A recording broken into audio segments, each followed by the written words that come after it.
if you could hear us, Evan, if you can just put your video on and we'll spotlight you and then you'll be set to go.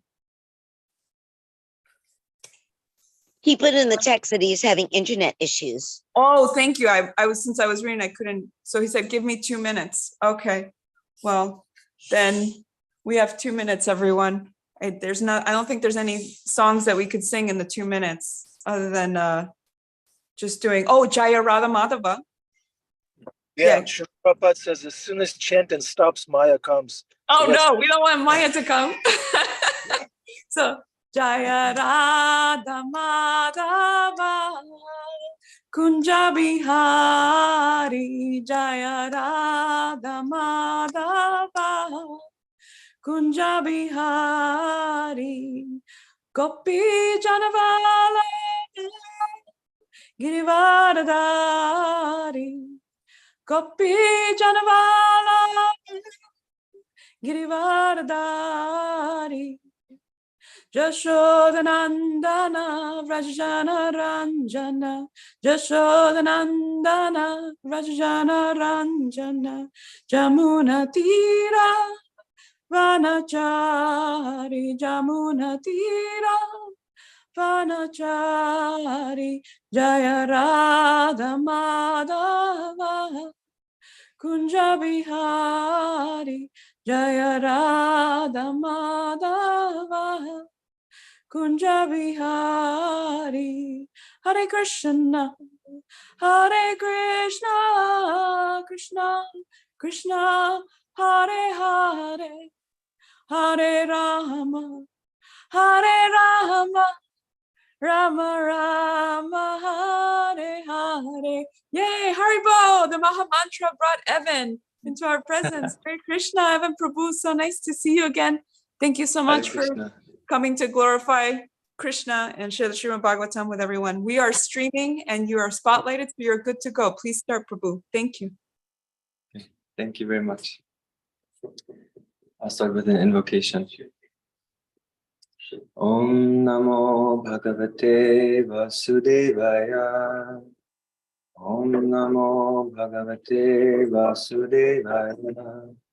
Om Namo Bhagavate Vasudevaya. Thank you all for joining. It's my pleasure to be with you all today, speaking something on the glorious Srimad Bhagavatam, for the pleasure of the Guru and the Vaishnavas. So we're reading from the 10th canto today. Also, please, I'm sorry for being late. Please bear with me. I'm also, we're having some internet issues, so I wasn't able to grab my laptop just wasn't connecting. So I'm just, propping my phone on the pedestal here. But we are in chapter 27 of the 10th canto, and the verses are 3 and 4. So the title of the chapter is Lord Indra and Mother Surabhi Offer Prayers. And also before reading, I'll recite these. Am I audible? Yes. I'll recite these 2 prayers, which are customary before reciting Bhagavatam. Narayanam Namaskrita Naram. Okay. Wait.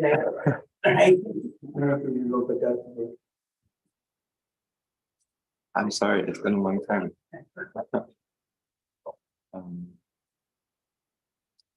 How does this begin? I just said it. Narayanam Sorry? You could do it. Narayanam Namaskritya. Narayanam, see, thank you. I was chanting the second one. Narayanam Namaskrita Naram Tarunanam Narotamam Devam Sarasatim Vyasam Tato Jayam Udayam Nasta Praya Sudadeshu Nityam Bhagavata Sevaya Bhagavati Utuvasloke Bhakti Bhavati Nastiki. So, text 3 is as follows. Just shoot that Drishtasrutanubhavasya Krishnasyat mita tejasa Nastachilokesha mada idam aha krinanchali. Indra had now heard of and seen the transcendental power of omnipotent Krishna, and his false pride in being the Lord of three worlds was thus defeated. Holding his hands together in supplication, he addressed the Lord as follows. Text 4. Indra uvacha vishuddha sattam tavadama shantam tapo mayam dvastarajastamaskam mayomayam yaguna sampravaho na vidyate te grahananubandha. King Indra said, "Your transcendental form, a manifestation of pure goodness, is undisturbed by change, shining with knowledge and devoid of passion and ignorance. In you does not exist the mighty flow of the modes of material nature, which is based on illusion and ignorance." Purport by His Divine Grace, or the humble disciples of His Divine Grace, Srila Prabhupada. The great Bhagavatam commentator Srila Sridhar Swami has masterfully explained the Sanskrit elements of this profound verse. The Sanskrit word Dhamma has several meanings. A, dwelling place, house, abode, and so on. B, a favorite thing or person, delight or pleasure. C, form or appearance. And D, power, strength, majesty, glory, splendor, or light. Concerning the first set of meanings, the Vedanta Sutra states that the absolute truth is the source and resting place of all of existence. And in the first verse of the Bhagavatam, that the absolute truth is said to be Krishna. Although Lord Krishna exists in his own dham, or abode, called Krishna Loka, he himself is the abode of all existence, as Arjuna confirms in the Bhagavad Gita, where he addresses Krishna as Param Dham, the supreme abode.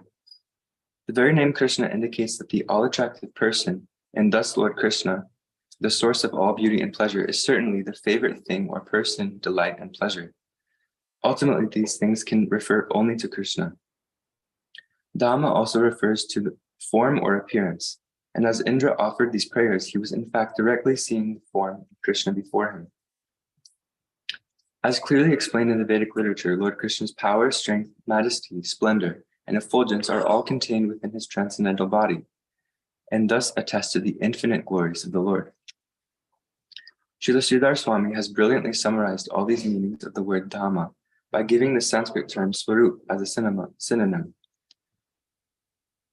The word Swarupa means one's own form or shape, and also one's own condition, character, or nature. Since Lord Krishna, being pure spirit, is non-different from his body, there is absolutely no difference between the Lord and his visible form.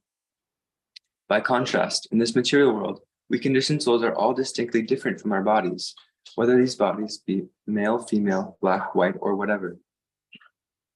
All of us are eternal souls, different from our temporary, flimsy bodies. When the word Swarupa is applied to us, it especially indicates our spiritual form, because our own form is in fact our condition, character, or nature eternally. Thus, the liberated condition in which one's outward form is one's deepest spiritual influence is called Swarupa. Primarily, however, this term refers to the Supreme Personality of Godhead, Sri Krishna. This is all indicated in this verse by the words Tava Dhamma, as explained by Sridhar Swami. Sridhar Swami has explained that here the word Shantam means always in the same form. Shantam can also mean undisturbed, free from passion, or the influence of passion and ignorance. The passionate mode is creative, and the ignorant mode is destructive, whereas the mode of goodness, sattva, is serene and sustaining. In many ways, this verse emphasizes that Lord Krishna is free from the modes of nature. The words Vishuddha Sattvam, Shantam Dvasta Radastamaskam, and Guna Sampravaho Navigatete all indicate this. Unlike Krishna, we change from one body to another because of our involvement with the modes of nature. The various transformations of material forms are impelled by the modes of nature, which are themselves set in motion by the influence of time. It's quite a long purport there. Therefore, one who is free from the material modes of nature is changeless and eternally satisfied in blissful spiritual existence. Thus, the word Shantam indicates that the Lord is undisturbed by change, since he is free from the material modes of nature.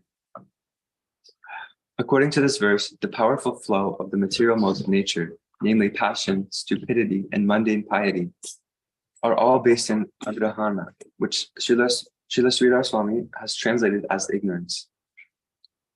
Since the Sanskrit root graha means to take, accept, grasp, or comprehend, grahana means grasp, exactly in the sense of to grasp an idea or fact. Therefore, agrahana here means one's failure to understand one's spiritual position, and this failure causes one to fall into the violent currents of material existence. An additional meaning of the word agrahana is derived when it is divided into the compound agrahana, or agrahana. Agra means the first, top, or best, and hana means killing. The best part of our existence is the pure soul, which is eternal, in contradistinction to the temporary material body and mind. Thus, one who chooses material existence over Krishna consciousness is in fact killing the best part of himself, the soul, which in its pure state can enjoy Krishna consciousness unlimitedly. Srila Sridhar Swami has translated tapomaya as full of knowledge. The word tapas, generally indicating austerity, is derived from the Sanskrit word tap, whose meaning can be summarized as indicating the various functions of the sun. Tap means to burn, to shine, to heat, and so on. The Supreme Lord is eternally perfect, and therefore here tapomayam does not indicate that his transcendental body is meant for austerities, since austerities are performed by conditioned souls to purify themselves or to acquire a particular power. An omnipotent, perfect being neither purifies himself nor acquires power. He is eternally pure and all-powerful. Therefore, Sridhar Swami has intelligently understood that in this case, the word tapas refers to the illuminating function of the sun, and thus indicates that the Lord's self-effulgent body is omniscient. Light is a common symbol of knowledge. The Lord's spiritual effulgence does not merely illuminate physically, as in the case of a candle or light bulb. More importantly, the Lord's body illuminates our consciousness with perfect knowledge, because the Lord's effulgence is itself perfect knowledge. We offer our respectful obeisances at the lotus feet of Srila Sridhar Swami and thank him for his enlightening comments on this verse.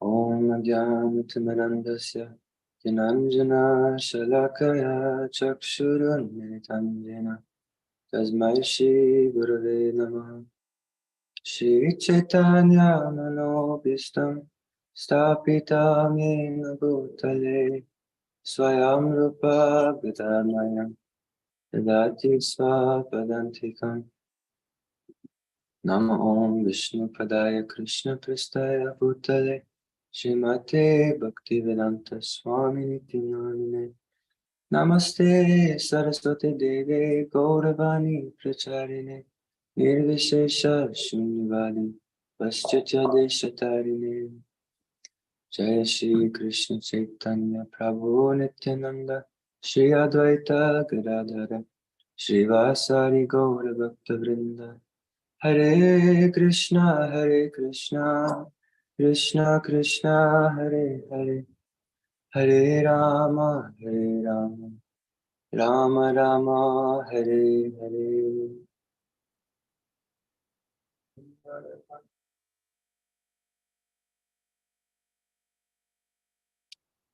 So,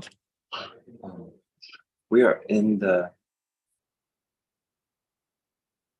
10th canto, 27th chapter, just beginning. This is right after Lord Indra becomes jealous of Krishna, directing the puja of the Vrajavasis from his, what was intended for him. He directs it towards the worship of Govardhan Hill.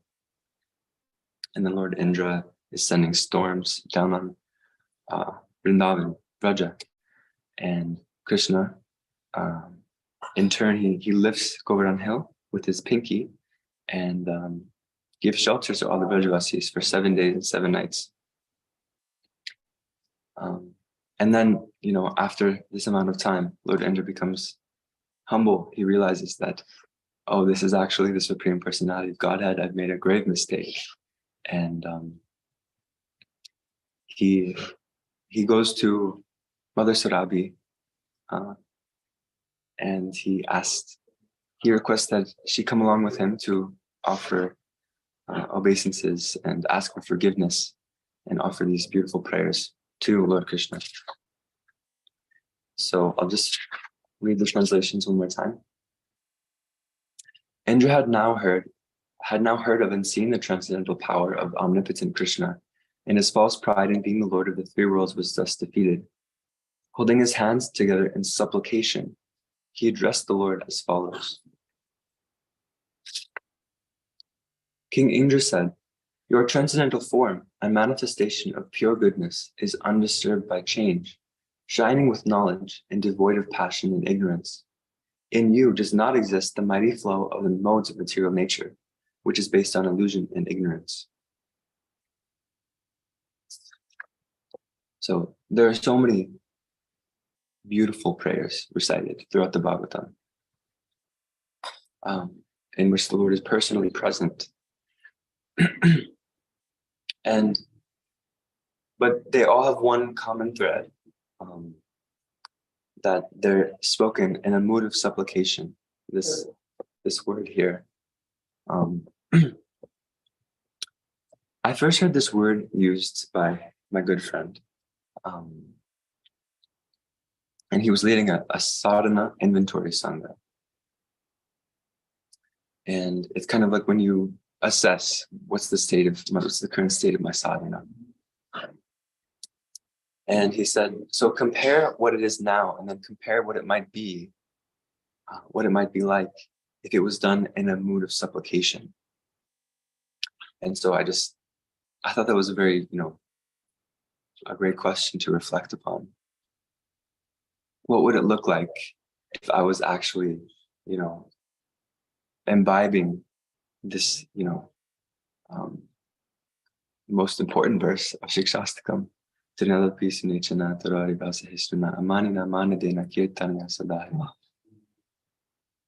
More humble than a blade of grass, more tolerant than a tree, respecting all, expecting none, chanting his name tirelessly.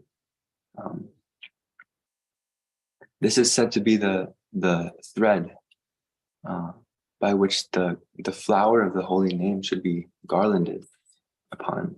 And then when humility creates a fertile ground for grace, for the receptivity of grace, then the heart can blossom into so many flowers. Every Mahamantra, every name of Krishna is a blooming flower that we string on this garland of humility.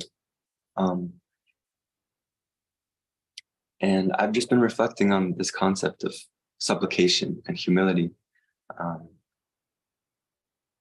especially in bhajan, when the Lord is personally before us in the form of the deity or the holy name, it's no different. So we should, have this mood of supplication, of humility. And I always find it interesting how the devotees of the Bhagavatam open up their prayers to Krishna. Like, there are so many different moods, but a lot of them begin with describing his form or just kind of glorifying. That's the customary thing, is to glorify first. And then if you have something to ask, then you'll leave that for later. But ideally, you lead with something that's very pleasing to Krishna. And yes, this mood of, so we can think about if Krishna was personally in front of us, which he is, being all pervasive, and also in the form of his, so many forms, in the form of prasad, the holy name, guru, sadhu, shastra, so many things. We're surrounded by Krishna. Even this, every atom, we're swimming in a sea of Krishna always. what would we say? What would we lead with? What would be our mood? And hopefully we have a mood of humility. But at the same time, humility is not something that can be manifested on one's own. Right? There's no, it's manifested by the power of bhakti, by the grace of God, by the grace of Guru. We can become humble. And so if we're not humble, we can pray to be receptive to that energy, to that divine Shakti. We don't manifest any good qualities on our own. We're not getting rid of any anarthas on our own. We can endeavor for that, we can pray for that. But ultimately, we are not the doer in any of these spiritual or material pursuits. So, and even just upon looking, I think my experience is that humility comes out of a great need or a great desperation.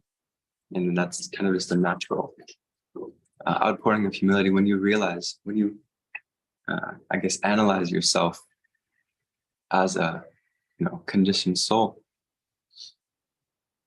Bhaktivinoda Thakur says that, I've had countless lifetimes, and in each lifetime, I've never failed to perform every single sin millions of times. So, the very fact that we have these bodies is testament to this fact, and it's not something to, beat yourself up over, but it is the truth. Nonetheless,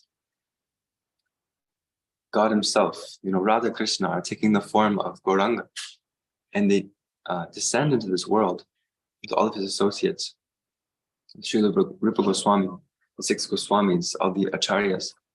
I like to think of it as Radha Krishna personally reaching down through all of these mediums and just grabbing our hand.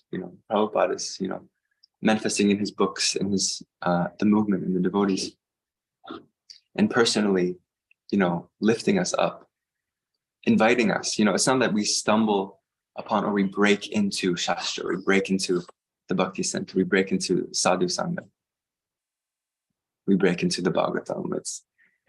We must be invited. There's a certain grace that must be there for us to even know the name Krishna, for us to even know that the Bhagavatam exists.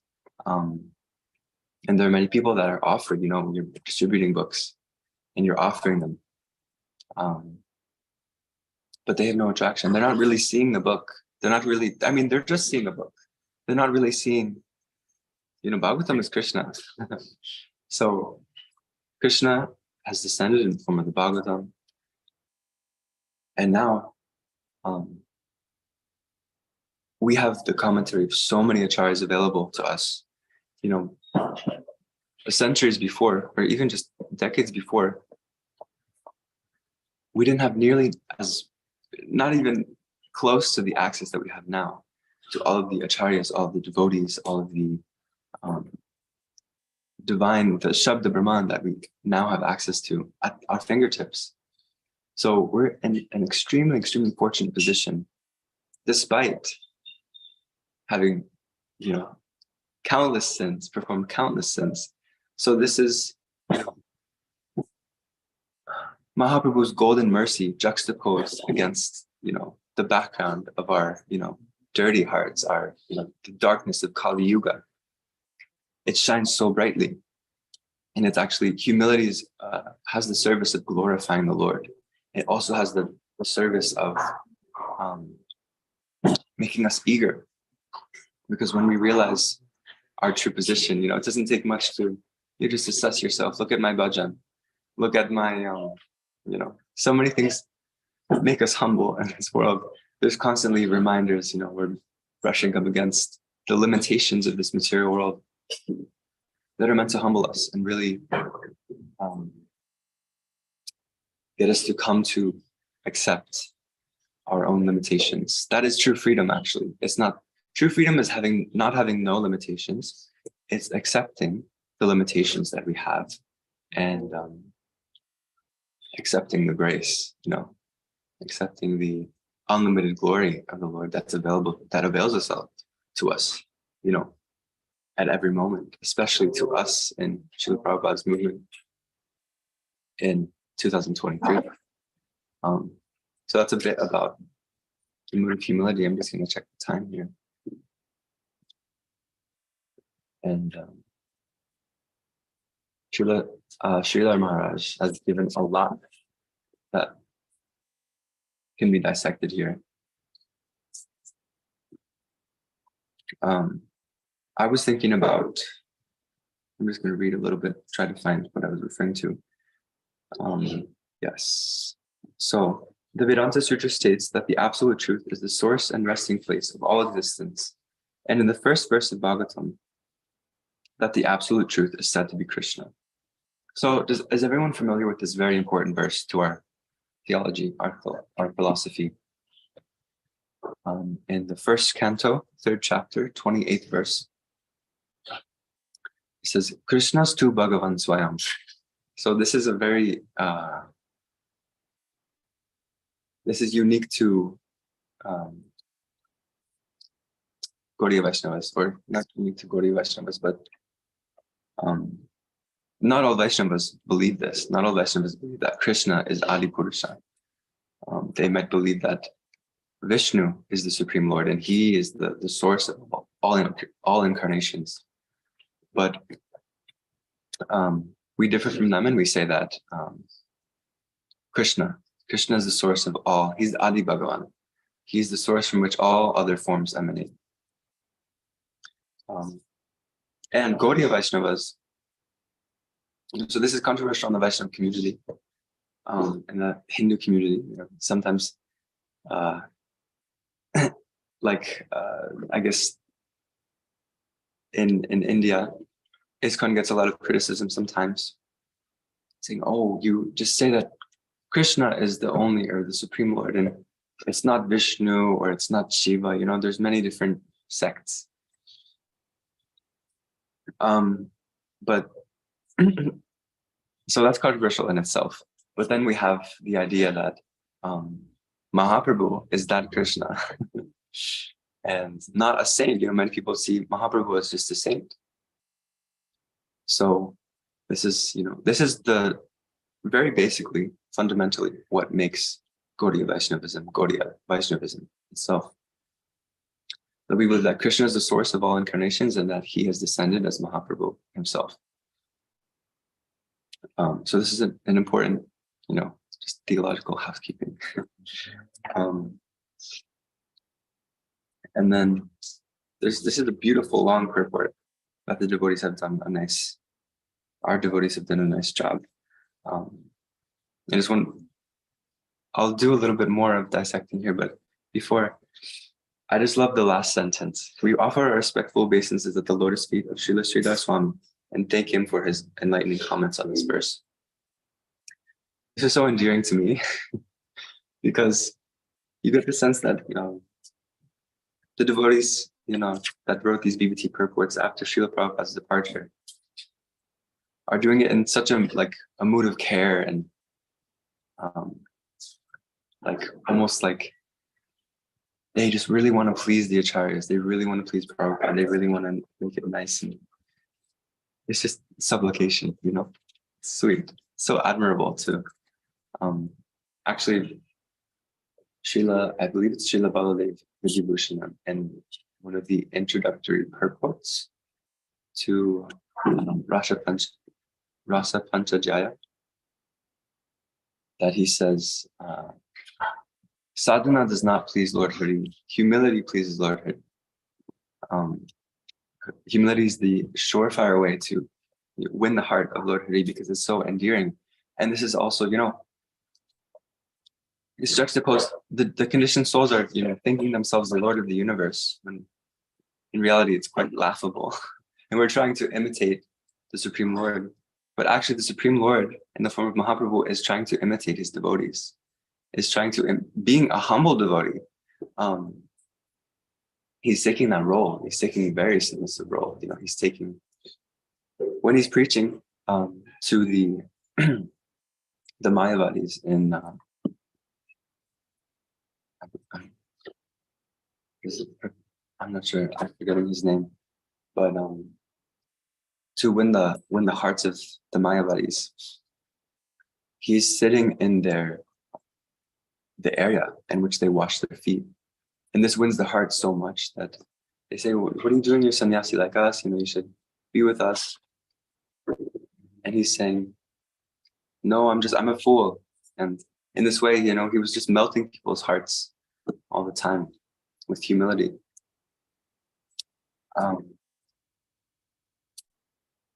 So this humility is our superpower. It's a superpower. This is how we'll win the heart of Hari. Hari steals our hearts, we can steal his heart with humility. We take the holy name and we take humility, we take those ingredients, we shake it up, and then we have a bhakti smoothie that will win the heart of Krishna. Just checking the time one more time. I'll end shortly so we have ample time for questions and comments. But I was thinking about the translation of this word swarupa, one's own form or shape, or one's own condition, character, or nature. And I was thinking, there's a very esoteric, we usually use this word swarup to indicate the spiritual form of the jiva. You realized eternal, perfected spiritual body in the spiritual world, and what this form may look like, how to acquire it. It's very, very lofty subject matter. But there's also this word, usually the word svabhava is used to indicate one's own mood or one's own condition. But it typically refers to the material self. So I was thinking, swarupa for the beginner devotee can refer to, I guess, being who you are, like coming as you are in front of Krishna, and then only from that authenticity, which will give rise to humility, can the true swarup of the jiva blossom and become realized. At the same time, this common usage of the term swarupa is important. His Grace Andhra Prabhu, when he first read the introduction of the Bhagavad Gita, he had read, Srila Prabhupada writes, the 5 rasas that the soul may have with the Lord. There's one in the mood of neutrality, servitorship, friendship, parental affection, and romantic affection. So this is in the very introduction of the Bhagavad Gita, and Andrew, upon reading this, he was so captivated by the prospect of realizing one's, a relationship in one's form in this way, the true spiritual form, that he used that as the North Star for his entire spiritual life. And he committed himself, barely knowing anything. He said, I want to realize my spiritual form in this lifetime. And that was what gave him so much, momentum to do all the beautiful work that he did for the Sankirtan movement. It was, I like that analogy of like the North Star. It was what guided him. It was a goal that he was chasing, one that we should have in mind. Upon reading these Leelas, especially these beautiful, most intimate Leelas of the 10th canto,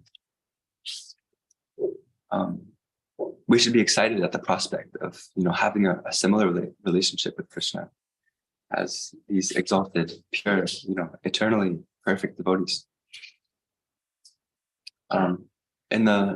Just one final comment here. In the 4th chapter of Adi, the 4th chapter of Adi Lila, Chaitanya Charitamrita, Krishna details the reasons why he appears. And he says, I perform my pastimes so that people will become attracted to them. And we should know that this is our direction. This is where we're headed, and we should be enthusiastic because that will be the force that pulls us towards Krishna, attraction, right? Krishna is supreme attractive. And there are other things which must be there to push us away from spirit. But the other side of anartha nivritti is artha privritti. So, getting rid of the bad qualities and also going towards, what are we manifesting? It's not becoming detached from matter, it's becoming attached to Krishna. So how do you do this? You read Krishna book. We're so blessed to have this, beautiful Srimad Bhagavatam, the rising sun of Kali Yuga. So we should take advantage, especially, everything is online now. So much Sangha, so much Shabda Brahman, so much, Sat Sangha, association with that, which is true, is available to us all the time. There's no need to, and it's so attractive. If you let yourself be attracted to it, there's no need to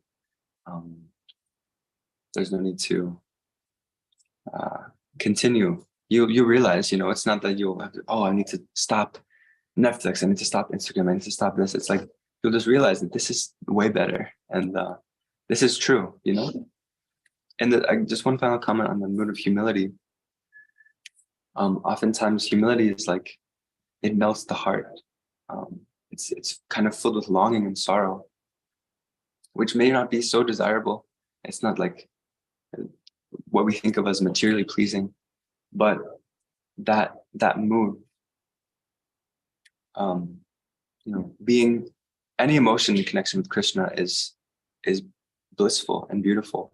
So being sad for Krishna or longing for Krishna is it's in a totally different world than being the happiest person in the material world, having everything in the material world. So with that, I pray that we can all realize our supreme good fortune coming to us through the Gaudiya Guru Parampara, grace of Gauranga, and rejoice in that. So thank you all for listening. Please forgive any slip-ups, mistakes, offenses. I'll accept any comments, questions, or corrections now. Hare Krishna. Thank you, Evan Prabhu. Beautiful class after a long break. Welcome back to our community. Are you here to stay, or are you just popping in briefly on your way to a spiritual world? Prabhu, I'm here for about a week to join the festivities of Rath Yatra. Good, wonderful. We look forward to dancing with you in the street. Sorry? We look forward to dancing with you in the street. Oh, yes. Okay. Do we have questions or comments? Hare Krishna. Can I speak? Yes. Okay, thank you. I'm on my phone, so I wasn't able to raise my hand. I was trying. So I was like, you know what? I'm just gonna come all out. Turn my camera on and everything. Thank you so much, Prabhu, for your class. I really like that you touched on humility. And the reason I really like it is because of my personal progress. So I haven't seen my guru since 2020 Vyasa Puja, because I got pregnant, had a baby, had sacrificed a lot of my external bhakti life to raise my daughter the way that I see and feel fit. And so actually just went to Gita Nagari for Memorial Weekend. So I got to see my Guru Maharaj, and I was just crying.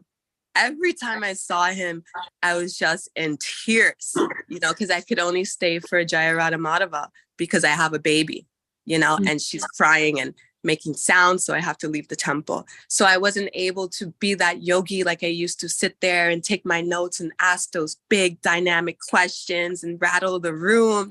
This is who I am. And I couldn't do that anymore. I'm now grihastra, I'm now in a different position. And I realized that the space and the time, it serves me. You know what I mean? It helps with my process of surrendering. See, I'm very mode of passion, New York, born here and everything. And I've been aspiring for like 6 years under my guru. And I realized that I didn't have to move as fast as I was pushing myself, because I needed this time to break down stuff inside of me so that I can get to a place where I need to be, you know. And I'm just like in a different place now, you know, of surrender with my guru. And, you know, it's probably also the mercy of, you know, Radha Damodar as well. But I thank you for highlighting humility and longing and feeling that awe and that pull and that tug, because it's really, for me at least, I realized that this time is really serving me. It's really blessing me. You know, this time is a beautiful thing. And these things are very natural, and there's not much you can't force it. You know, you kind of have to kind of let it be. And, you know, and I think everyone has their processes and anartas and, you know, their gifts and all those beautiful things. But I think humility is, there's levels to it. Because Right. I've always been called a humble person, but where I feel that I am now with my surrender, with my guru, it's crazy, you know. And so I thank you for highlighting all of that. And it really touched me, for real. Thank you so much. Hare Krishna. Thank you. Yes. I'm gonna go incognito now again. Okay, Harbo. Sure. Thank you for sharing. Yes, this mood of longing and separation is actually the business of Mahaprabhu. That's what he came to give, or that's what he came to taste personally and distribute. In the final years of his pastimes, he was deeply immersed in that mood. It's, you know, for Gaudiya Vaishnavas, that mood is the highest ecstasy. So we get little glimpses, you know, in our relationship with Guru and our relationship with Vaishnavas of that, you know, that push and pull. Ultimately, the spiritual life must be dynamic, because it is absolute. There's nothing's lacking. And ultimately, you know, when Krishna leaves the Vrajadevis in the Rasa Leela, he says to them, you know, they ask him, why did you leave, basically? And he says that I leave only to intensify the love that you have for me. And even though I left, I never stopped loving you. So this is our Lord. He likes to, you know, push and pull. See, Adipusha Prabhu left us for this 2 days just to intensify our longing for his midget morning program. Yes. And we saw Bhima Prabhu's hand raised. Bhima Prabhu is wearing his devotee hat, as you can see. Haribol, wonderful class, Evan. Very well parsed out to help us to understand these things. I just wanted to say I was inspired to just say, in response to Christina saying, you know, how she felt separated from her guru, and you know, how she felt that, you know, physical closeness to him or her was something that inspired her. And she said, rocking our, anyways, are we at class time? Anyways, I just like to say that mothers and fathers need to understand that you're being given a chance and a responsibility to be guru yourself in the family. There's no greater responsibility. Charity begins at home. Love begins at home, and guruship begins at home. And the true humility is actually understanding that Krishna has given you this chance to connect to another soul who has come into this world through you, and that at all times you're doing seva. This is seva, taking care of your children, and hopefully developing a community around you of like-minded Vaishnavas. We tend to sometimes forget that it has to be some external endeavor in some kind of vicinity of the guru. But ultimately it begins at home. So I just like to say that. Hare Krishna.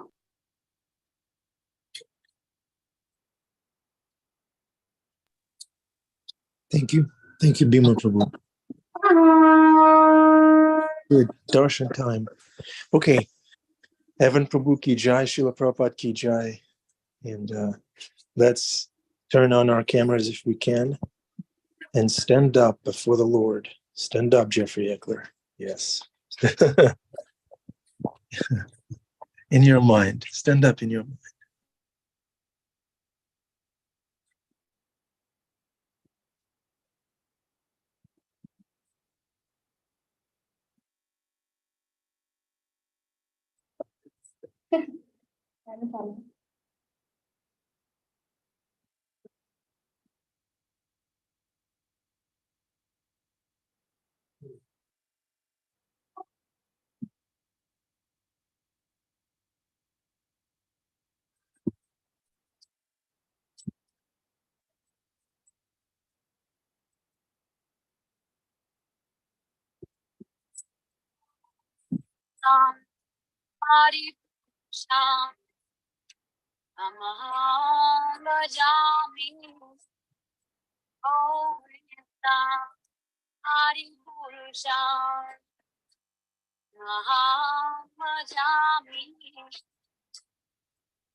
Jai.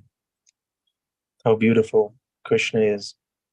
Shri Sharada Murlidhar Shigo Chandra ki jai. Morning class ki jai. Andrea, you did so wonderful chanting in the morning. I was jumping. My car was jumping up and down. So joyful. We're so happy in Krishna consciousness. Thank you, Andrea, for channeling that happiness. When does Adi Purusha Prabhu come back, though? Nobody knows. I think tomorrow in the afternoon he's coming back. I think we should start a new thing that everybody takes a day and chants, because it was so lovely. Andrea's just who Andrea is was the music. She was singing, but there was music in the background, and that music in the background is who she is. And I thoroughly enjoyed it. And then when you sang, it's just, I don't know, it's something we should talk to Adi about, having everybody at least one time humbly. You don't have to make a production, you don't have to bang on a guitar, you just sit and sing the songs, and everybody will tune in, because everybody wants to hear the lovely heartstrings of everybody's singing. This is just a suggestion. I hope we think we follow could it always through. leave it to when Adi Purusha Prabhu, maybe when he takes breaks, because I miss Adi Purusha Prabhu's singing. It's so unique. So, but if there's any kirtaniers in our group that are hiding away that we don't know about, that could be something. But yeah, I honestly was not expecting to sing that long. I thought you were just going to drive a little bit, Ananda Bihari Prabhu. No, I took And then advantage. you kept driving. I took advantage of you, Andrea. It was so sweet. I felt like a kid. I felt like I was in kindergarten again. Thank you, Andrea. Yeah, wonderful class, Evan Prabhu. Thanks everyone for attending so steadily. Come again tomorrow. Very nice seeing everybody. Have a blessed day. Hare Krishna. Maybe tomorrow we'll reveal your Swarup. Who knows? Okay, Hare Krishna.